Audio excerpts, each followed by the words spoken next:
Շնորհակալություն ազգային ժողովի հարգելի փոխնախագահ, հարգելի պատգամավորներ, ներկայացնում եմ Բարձրագույն կրթության և գիտության մասին օրենքի և հարակից օրենքներում փոփոխություններ և լրացումներ կատարելու մասին օրենքների նախագծերի փաթեթը, որը ըստ էության մի հսկայածավալ փաթեթ է, ուղղված Բարձրագույն կրթության և գիտության ոլորտում թերևս ամենակարևոր բարեփոխմանը և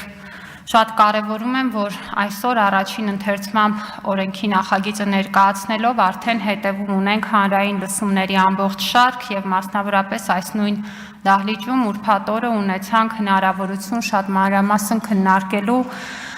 նախատեսված բարեփոխումները, օրենսդրական կարգավորումները ևս մեկ անգամ լսելու տարբեր շահագրգիռ կողմերին և կարող եմ ասել, որ ունենք օրենսդրական մի փաթեթ, որը շատ մանրամասն քննարկված է, արտացոլում է ոլորտում առկա տարբեր շահեկիցների կարծիքներն ու դիրքորոշումները, քննարկված է և իհարկե տեղ ունի լավարկման, սակայն արդեն իսկ մեծ չափով հասցեագրում է այն բոլոր խնդիրները, որ ունենք։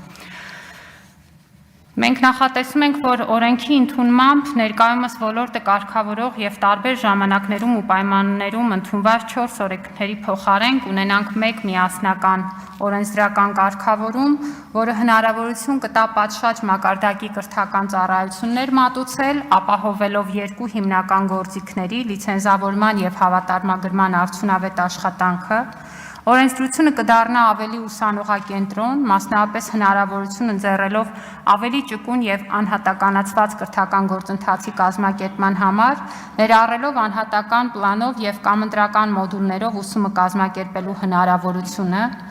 Օրենքում առանձին սահմանվում է ուսանողական համարժեք փորձառությունը իբրև հասկացություն և օրենքի ամենակարևոր առանցքներից մեկը ներդրվում է ոլորտի կառավարման թվային միջավայր, որի միջոցով ուսանողները կարողանալու են օգտվել տարբեր ծառայություններից ու ծրագրերից, իսկ բուհերը վարում են իրենց գործունեությունը,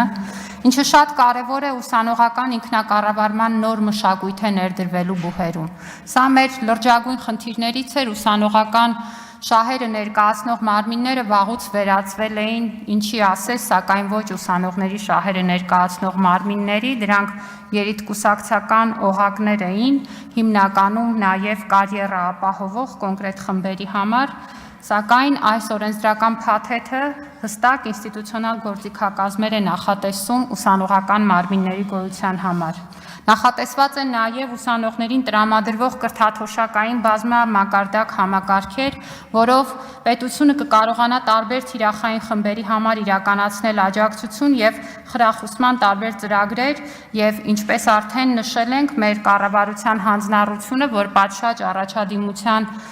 արդյունքում և պատշաճ առաջադիմության պայմաններում որևէ ուսանող դուրս չի մնա ուսման վարձը չվճարելու պատճառով, դառնում է նաև այս կրթաթոշակային համակարգի միջոցով կոնկրետ իրականացվող գործունեություն։ Հատուկ կարգավորվում է համալսարանական ինկուբատորների ստեղծման ոլորտը, որը հանդիսանում է կրթություն, գիտություն, շուկա կապի կարևորագույն ոլորտներից։ Ընդհանուր առմամբ մասնավորի ներգրավման և գիտելիքի առևտրայնացման առանձին և խոշոր գործիքներ են նախատեսված, որոնց ուղղված է նաև բարձրագույն կրթության և գիտության միասնական կարգավորումը, քանի որ հետազոտական գործունեությունն ըստ այդմ դառնում է նաև բուհերի շրջանում իրականացվելի։ Գիտության ոլորտում նախատեսում են խոշոր փոփոխություններ, մասնավորապես, ինչպես արդեն նշեցի, նախատեսում ենք, որ խոշորացված հետազոտական համալսարանների կառուցվածքում կգործեն գիտական կազմակերպություններ, որոնք կունենան ինքնակառավարման մեծ շրջանակ և իրենց հիմնական գործունեությանը զուգընթաց ներգրավված կլինեն նաև կրթական գործընթացներում իրենց վերաբերելի չափով։ Կարգավորվում են նաև մտավոր սեփականության հարցերը, որոնք առաջանում են հետազոտական աշխատանքների արդյունքում, շատ կարևորում եմ, որ էթիկայի մարմնի ձևավորման առանձին հանձնառություն կա, որը օրենքում առանձին շեշտադրում ունի, որով մենք թե կարողանալու ենք ապահովել ակադեմիական բարևարկության և ազնվության միջավայրի պահպանմանը և թե նաև ինչը կարևոր է կառավարման համակարգի բարեփոխումներն են ամբողջանալու, որով մասնավորապես կուսակցական անձանց և պետական պաշտոններ զբաղեցնող անձանց